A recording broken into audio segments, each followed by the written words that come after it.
Well, well. Here we are again. Unexpected. Is it unexpected? Um, I'm back in your living room again. I'm not even sure we've gone live yet. I'll know in a minute when the thing pops up, then I'll know. There it is. Something popped up. Yes, it says Rosemary's live or something like that. So we are live. So hi, everybody. Um, am I an unexpected guest in your homes tonight? We're doing our off the cuff. Why shouldn't we do our off the cuff? But before we get going with our off the cuff, we don't know whether we're going to have anybody listening or not, but we're going to do it anyway. I mean, Chris and I can have a conversation. I can actually sit here and have a conversation with Gregor, and nobody would ever know that I was having a conversation with him. But anyway, before we go any further, I'd like to just say hi to Gregor, who, as always, is standing to my right side, and I would like to say hi, Chris. Hello, Rosemary. Hello, everyone. So, we have no clue as to what we're going to talk about today, right, Chris? No, we don't. It truly is an off the cuff day. And we don't even know. I think we've got one or two people joining us, right? Oh, we've got a lot more than that. And guess what? So we, Chris and I, we're looking to you guys. Pick a subject. In the meantime, what have I done today? Well, I've watered the plants. I have some phenomenal gardenias. I bought 5 of them. They're beautiful, beautiful, so healthy bushes. I'm waiting for someone to come and dig holes and plant them for me. I would do it myself, but I'm not going to put my back out just for some gardenias. But they've all got buds on, and I don't know if anybody knows what a gardenia is, but it's a beautiful, beautiful white flower. It looks almost like a tiny rose when it comes out, and the perfume is stunning. And I'm going to plant them just as I walk out of my front door here. I'm going to plant them right there so that when they are in flower, when they are blooming, I'm just going to get that fabulous perfume. They're going to look so pretty in my garden. So I've watered those today. What else have I done today? Not a lot. Oh, paperwork. Don't you love it when you've got all that paperwork? I've been doing some shredding. I've been doing paperwork. Chris, I know that you have been in the office, going crazy in the office, right, today? Oh, that's every day, Rosemary. Oh, okay, right. One Oh, of yeah. these days, perhaps we'll be able to afford an assistant for you. Maybe somebody out there'd love to volunteer. We can't pay you anything, but maybe if you're good at paperwork and you're good in the office, Chris, how about it? What do you think? Well, hey, the more people that we can reach, the happier we are, right? Yes. So now we have been doing something. We've been doing stuff every day. Today is a very relaxing day because, excuse me, although I was tempted to come on this morning and to show you an exercise, I had to say no because I've got so many other things to do. But here we are with off the cuff because we promise you that every day through the month of May we would be in there chatting to you, whatever. And so we can't not go through the day. But how many days do we have left? Well, we've got at least 12 more days left, I think. So hey, it's more about the countdown until Saturday. Well, or yes. it's more about the countdown in hours until your birthday. I know. Yes. When I wake up in the morning, oh my goodness, I'll be 45 again. And I can remember when I was a kid, whenever it was my mother's birthday, we always would say to her, "How old are you?" And she'd always tell us that she was 23.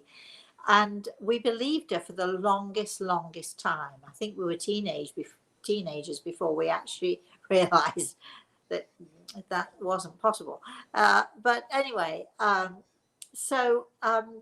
Yes, so it's my birthday tomorrow. It's my birthday, and it is the 25th anniversary. Tomorrow is the actual official first publication of the Eagle and the Rose. So not only when I wake up in the morning, not only will I be um, celebrating my birthday, I'll also be just celebrating what it was like to publish. And I'm going to be talking to you a little bit tomorrow about that. Whether I'll read a story from the Eagle and the Rose, or whether I'll just tell you how it was when we how I came to write it and what happened and so on. Anyway, we'll see. Well, it's my birthday. I can do what I like, right? So I'm going to just see what mood I'm in, what frame of mind I'm in. Maybe you'd all like to tell me, would you prefer for me to read a story from the Eagle and the Rose? Here you go. Why don't we have a little vote? Would you prefer me to read a story, or would you prefer me to tell you the story of how it happened? And golly, how it happened, what happened, how I came to be in America, and how I came to have the book published at all, because the chances you probably, if you're not a writer, you probably won't know this, but the chances of anyone writing a book and having it published at, well, not anymore because we publish our own, but aside from publishing our own or publishing through the internet and so on, it used to be when you had to go through the big publishing houses, the chances of anybody having a book published was like, oh, I don't know, less than 2% of the writing population would ever even sort of see the inside of a publishing house, never mind for the book to be published. But for the idea of a foreign author having a book published in an American publishing house was, I think the odds are 0.1 or something. It's ridiculously low odds. And so here I am. So I could tell you that story too. I could tell you a little bit about that and about the book tour and all the stuff that we had to do and all the hoops that we had to jump through.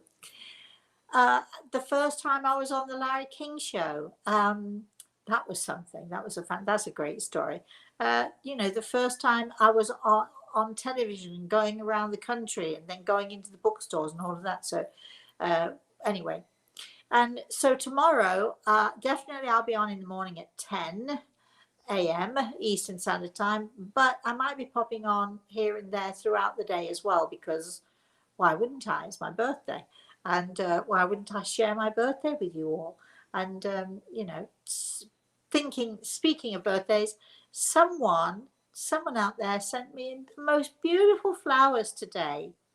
Unfortunately, there's no name on the gift card, so I don't know who it is. So if you're the one who sent me the flowers, maybe you could just let me know, and then I can thank you properly. Somebody else sent me some fabulous chocolate cherries. Now I think that Maggie sent some, but somebody else sent me some too. I have no idea who that is either. So if it's you, let me know, because I really would like to say thank you to you all. And today I've got a great big box sitting. It came today. I've been really, really good. I haven't opened it at all. And so perhaps I'll let you know tomorrow what's in that box too. So isn't this exciting? Really exciting birthday. Anyway, Chris. Maybe we can watch you open your gifts tomorrow at 10 a.m. No. No, but thank you. Shucks. Anyway. Well, we have a lot of people on, Rosemary, and so far everybody's saying for your vote that they want you to tell the story. And a couple of them say they want both. They want you to read and tell the story. So I don't know how long they expect you to be on. Well, I'm not going to be on that long. All right. Well, that's interesting. So the majority of people want me to tell a story rather than to read the story. Well, you can actually read the story yourselves, can't you? If you buy the book, you can read the story. But I always find it very interesting because I know that lots of people say, well, I've read that story before. I wish you'd tell us a story that we haven't read.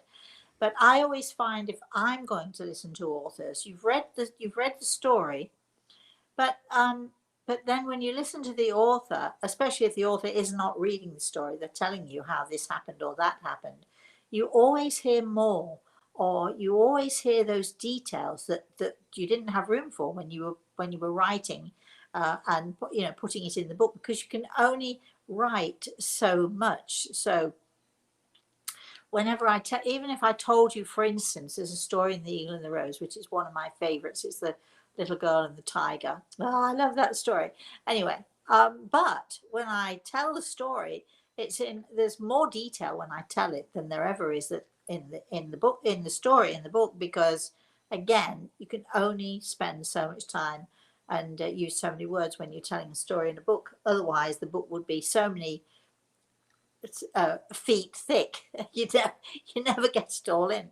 What else? Which other story? Of course, I do really love the story of David. That's another of my favorites. My darling David, who used to crop up all over the place unexpectedly when I was giving workshops or lectures, or we'd have these evenings with Rosemary where people come, sort of from goodness knows how many miles away. They come and want to listen to me, and I'd give messages to the audience. And sure enough, every now and again, I would see this little face crop up, and it would be my darling little David, whose mum came to see me. There's another story to tell, you see. Anyway, we could go on and on and on. We also, I tell you what we did do, you might have seen it on Facebook or you might have seen it on YouTube, but we had our lovely Are we talking about Dee? who?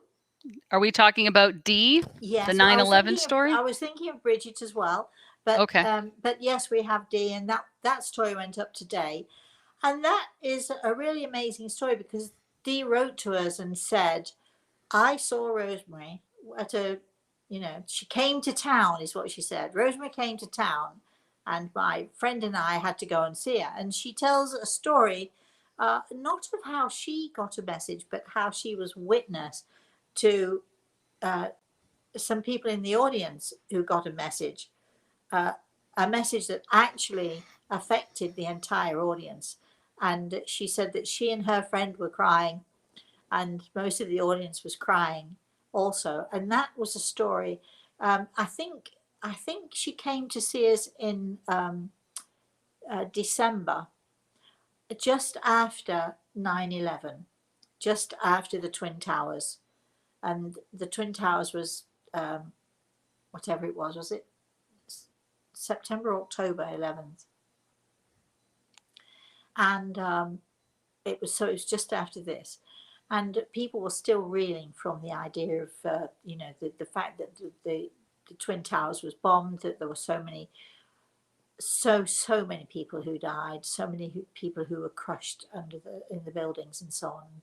And so to have a message from a young lady who was in the Twin Towers and who died in the Twin Towers, except she tells us that she didn't die.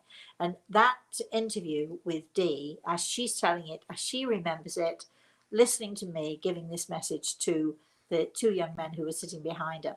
So where can they find that, Chris? If you're interested in that story, it's a great story.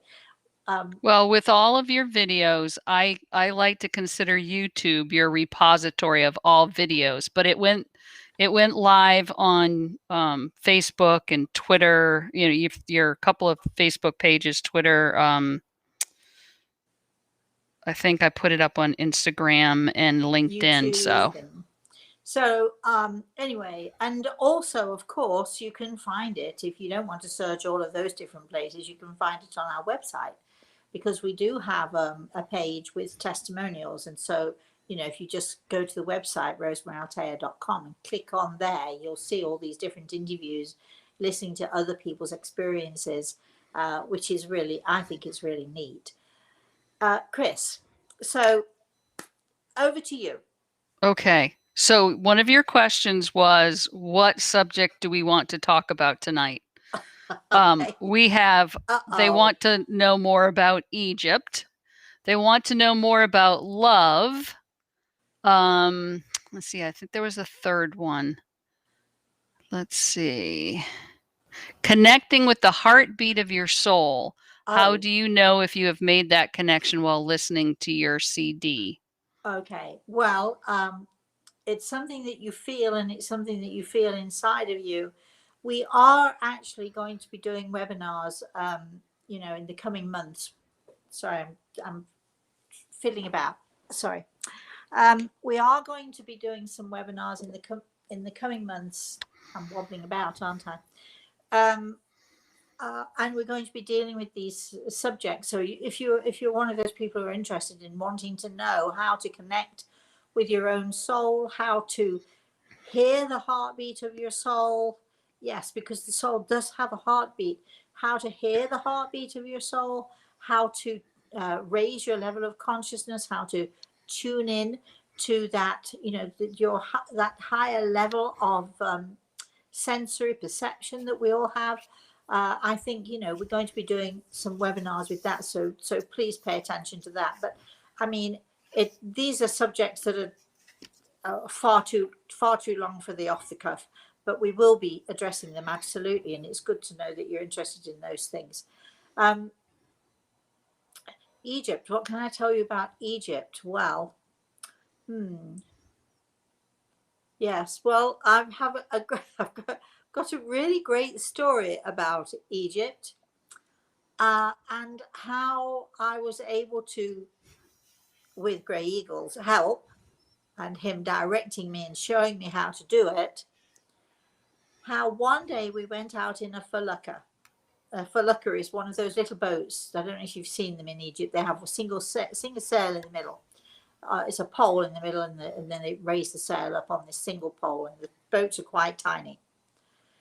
And for 3 days, for 3 whole days while we were in Cairo, there was no wind. And every time we went down to the river Nile, every time we went down to the river to sort of take a trip on one of these feluccas, these little boats, we were told, no, there's no wind. There's no wind. And there were young boys, or sort of perhaps I'm going to say sort of young teens, who would man these boats, and of course, because there's no wind, it means that they can't take the boats out, because it's a sailboat.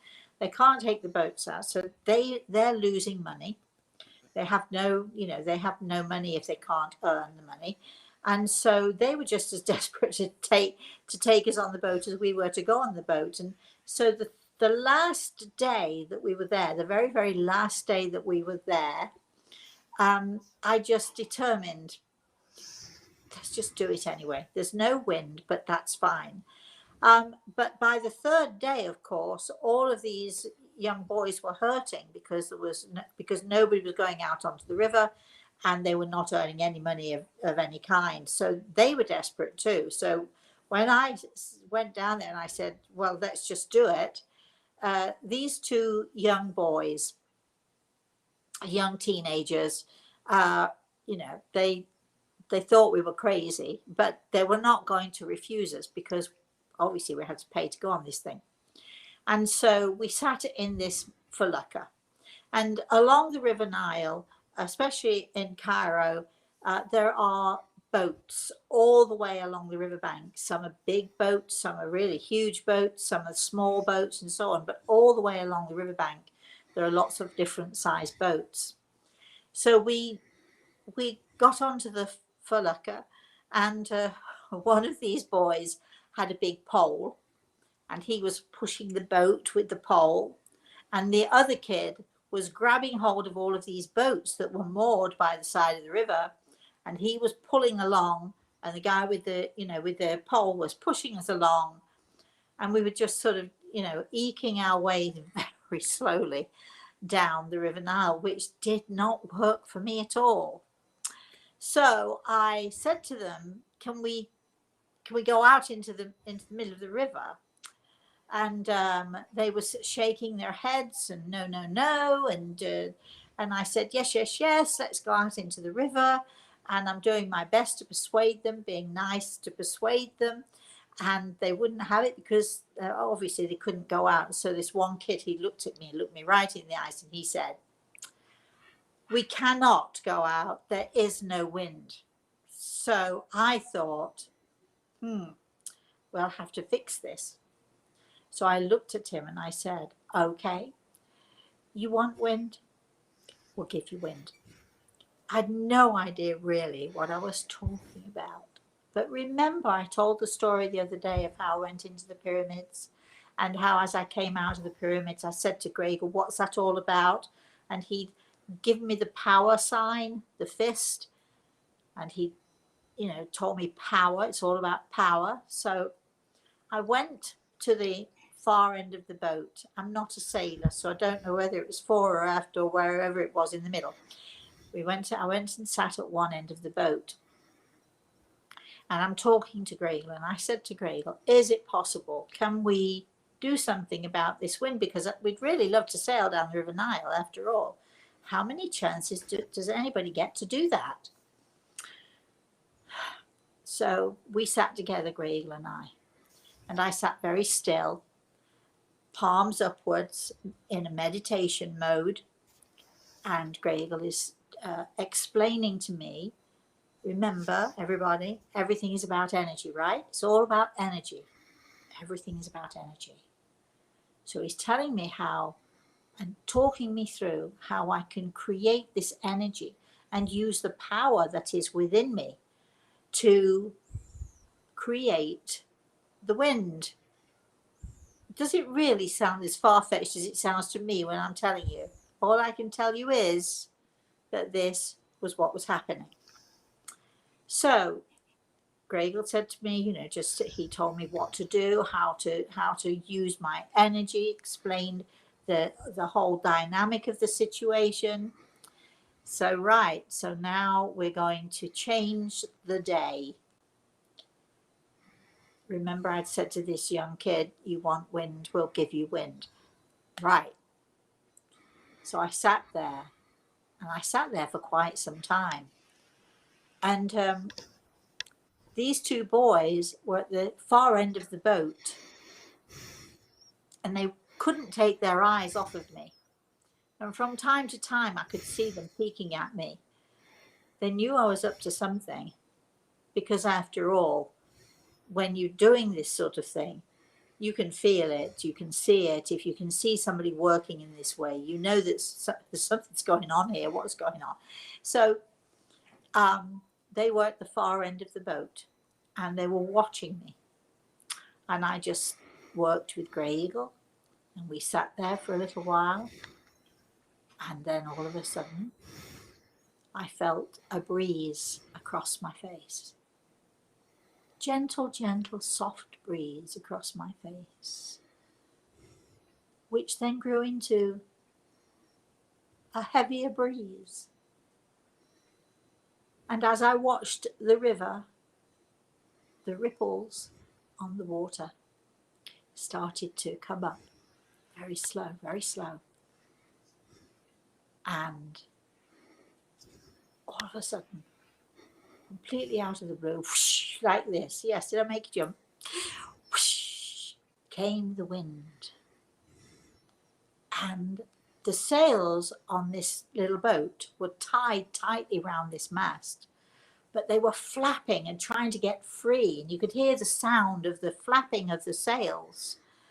And the boys looked at each other, and they looked at me, and they dove to the center of the mast, and they started to unwrap the sails, and the sails couldn't wait.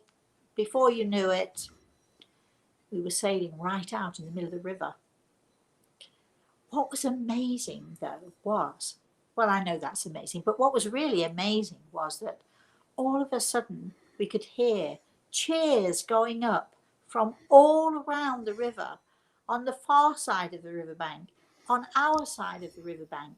And all the kids, all of these young teenagers who hadn't been able to make any money at all, suddenly there was wind, and it was gusting, and it was blowing.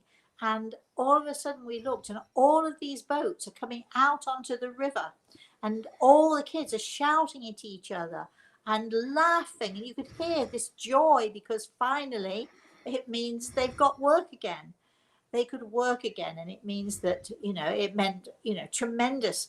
And everybody on every one of the other boats was cheering and shouting, yelling at each other, and really joyful. But on my boat, we got these two young boys who, as hard as they tried, and they tried really, really hard, they managed somehow to stay as far away from me as they possibly could. And you could see, although they were fighting with the sails and getting the sails up, there was silence between them. They were looking at each other. They're obviously thinking, what just happened? And then one of the boys looked at me, terrified look on his face. And I just looked at him and I said, you wanted wind. We gave you wind. We had a fantastic day. We went to Banana Island, where they tried to rip us off, because it's, after all, it's Egypt and everybody tries to rip everybody off there. But it is an amazing and a fascinating country. You just have to watch your purse, and you have to watch what people are trying to do to you. But it is an amazing and a phenomenal country. And now there is a sequel to this story. So I'll tell you the sequel to this story very quickly. And then you can make your comments and ask your questions or whatever it is you want to do, or we can just finish. So 2 or 3 years go by, all right? And I have a friend of mine whose two boys, they were in their late teens, early 20s, had two sons, were going sailing.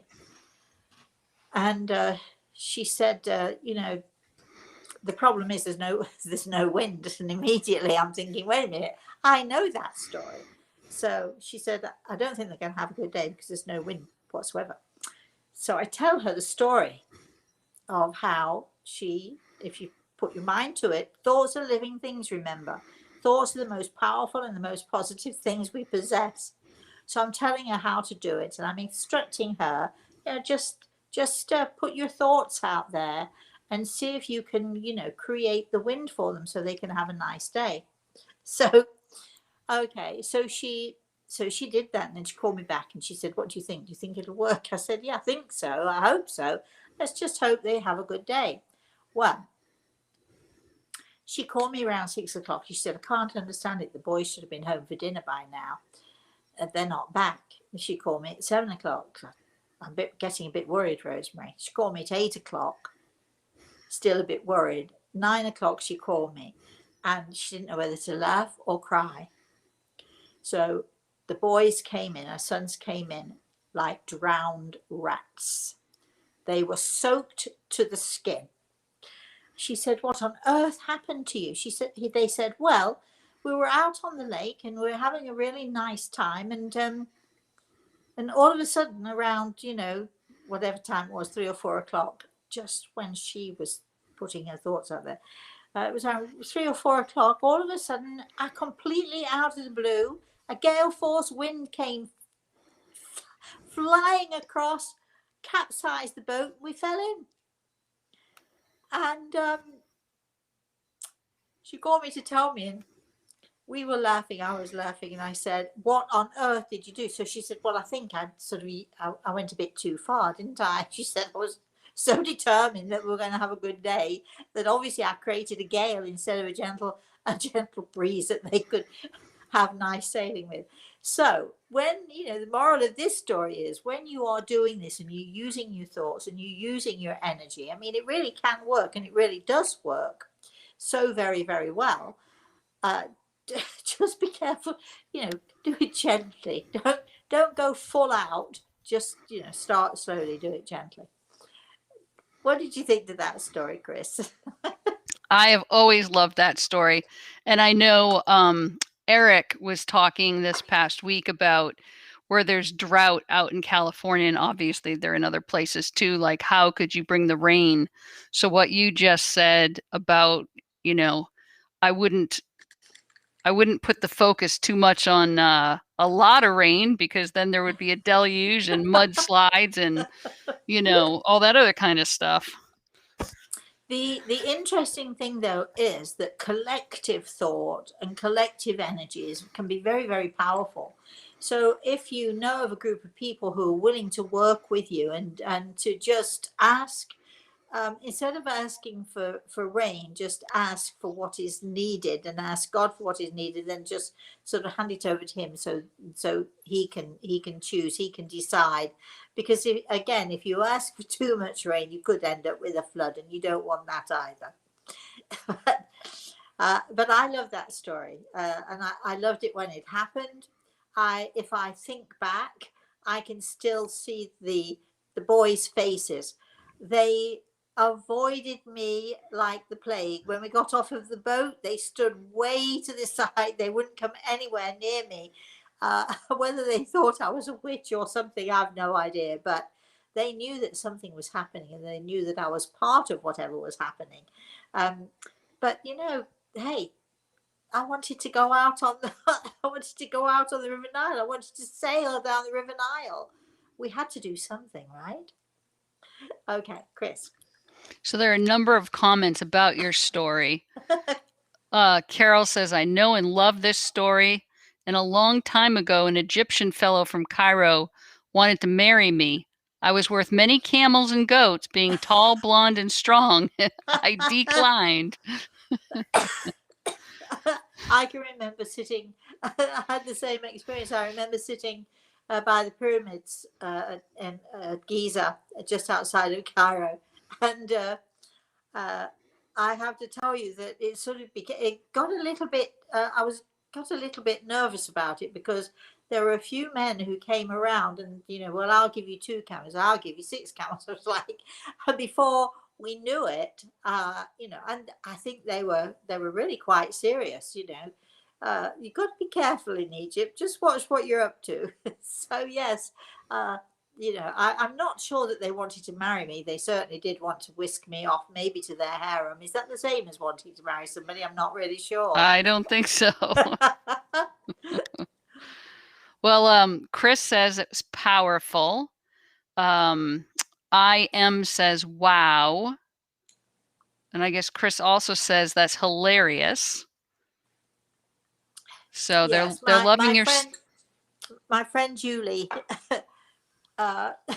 we did laugh about it. We did, but she never tried again. She said, I'm never going to do it again, Rosemary. Okay.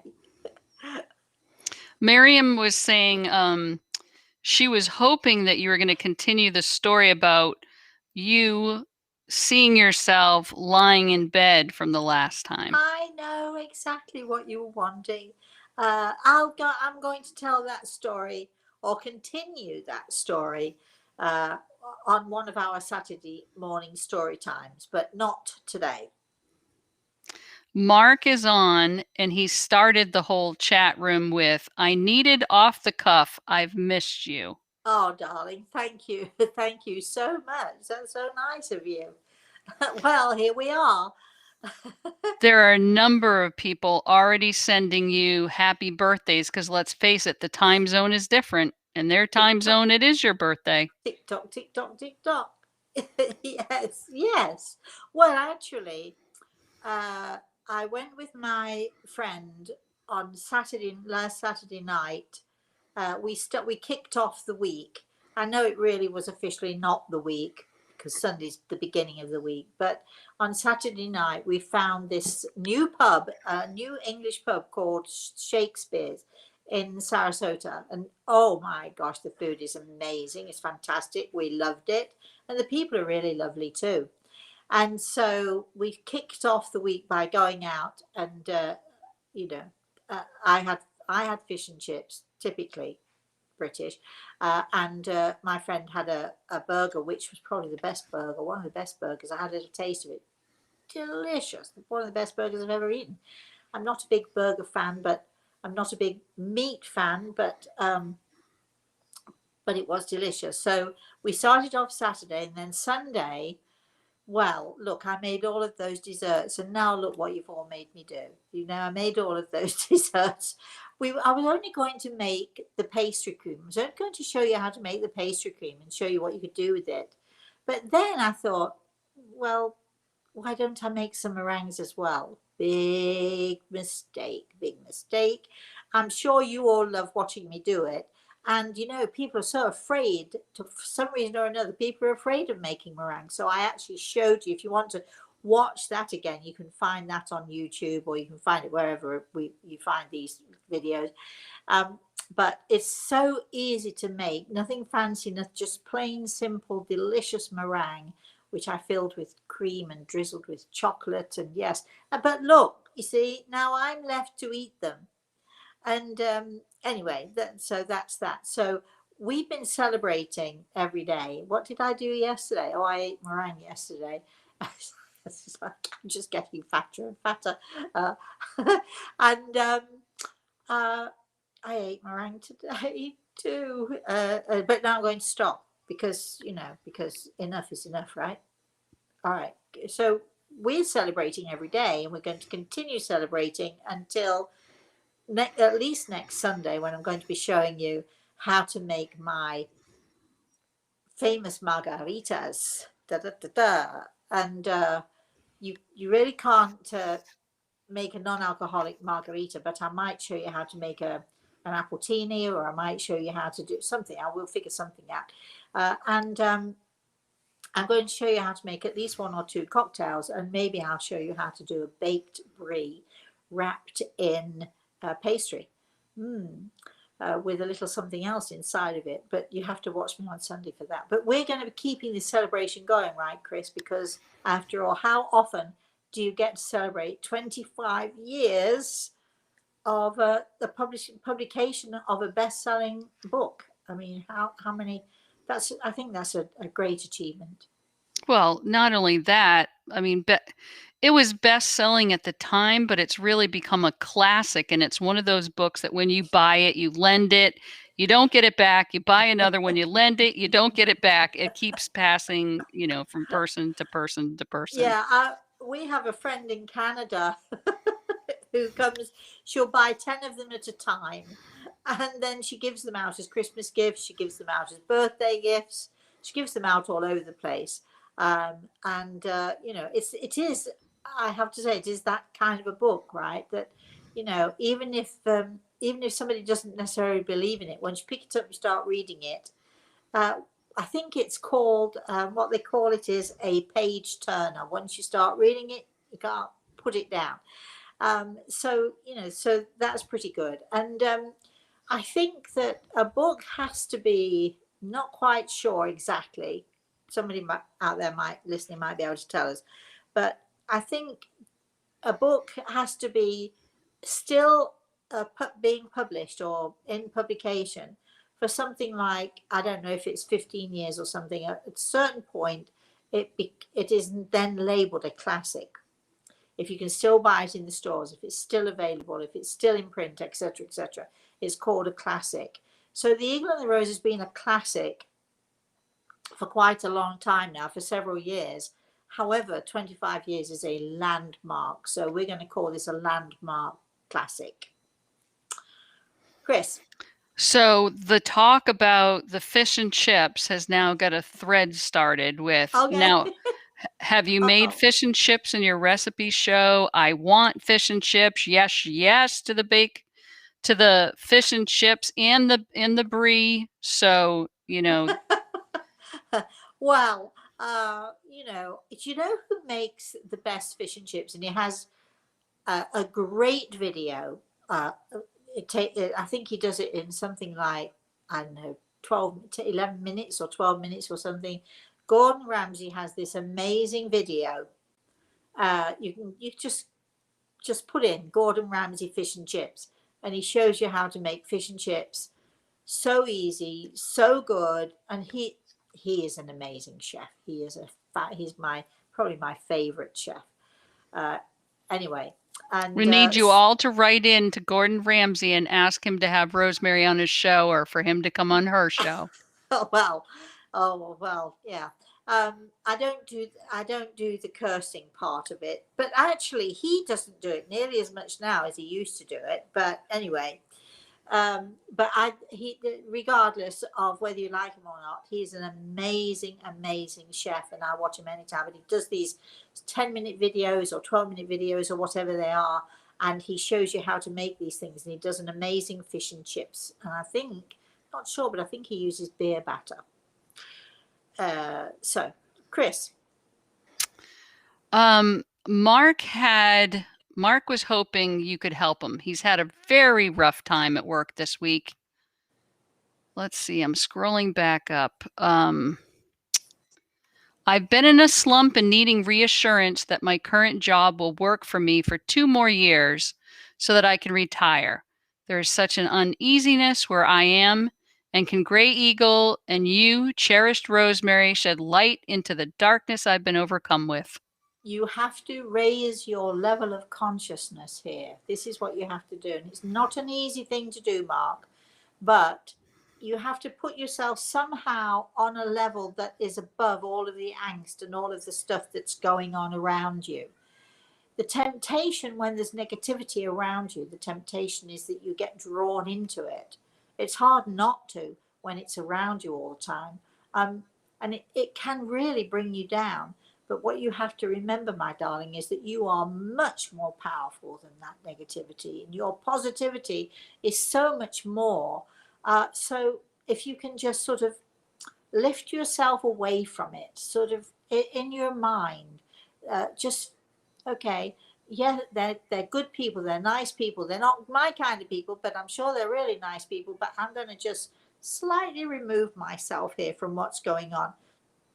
That way you won't be affected as much, and that way, you know, you'll sort of just keep an even keel, and you won't be tempted to say things that you don't want to say, and you won't be tempted to act in a way that people can, you know, sort of take offense at or whatever. Raise your level of consciousness, raise yourself above it, my darling, because you are above it. Miriam's wanting to know, do you know someone named Ted Owens? He was also able to change the weather? I don't actually. I have that sort of has a little bit of a familiar ring. But hey, it's my birthday tomorrow. Old timers disease. I can't remember nearly as much as I used to. Mind you, I was like that when I was 20. You know, I'd sort of lose my thread. I'd be talking away and then I'd lose my thread. So maybe it's just me, you know, just the way I am. It has a little bit of a familiar ring to it, but I'm not quite sure why or how. Chris is saying that Dee's story was lovely. They saw it on YouTube this morning. Oh, good. And kind of like an ahem to last week, there's no changing your not your recipe, your ingredients at the last minute. Oh, I'm not Do sure. you remember last week as we logged off and we get a certain message about changing recipes? I think it's along the same line. I think it was, oh shoot, I didn't change the recipe. I thought I made a mistake, actually. I thought, now I know that I said I was going to make pastry cream, creme patissiere, right? And then for some reason when I was talking, I thought to myself, now do I mean creme anglaise, which is English custard? And then partway through, I thought, no, I actually meant pastry cream. And Chris was very confused. And she said to me just before the show, she said, exactly what are you making then? Because I need to put the recipe up. And I said, no, we're making the pastry cream. So even though it sounds like I might have changed the recipe, my darling, I actually didn't change the recipe. I did exactly what I'd said, right? You know, the week before that, whatever. I did exactly what I said I was going to do, except that I did add the meringues. So I promise, you know, the brie is very simple. I may make it or I may not make it. Who knows what I'm going to do, but I'm definitely going to show you how to make a couple of cocktails. My very, very favorite margaritas. It comes with a warning, just so you know. It comes with a warning, but I'll tell you more about that on Sunday. And of course, you know, who knows I might decide on Saturday, why don't I make so and so as well as such and such? You never know what I'm going to be doing. So anyway, I'm glad you're enjoying the cooking shows. So they're fun too. Well, we're coming right up to the hour, Rosemary, and I'm not seeing any other questions. Okay. Well, I've had a lovely time. The next time I see you all, I'll be a day older. Ha! You thought I was going to say a year older? No, only a day older. But which is the same as what happened yesterday.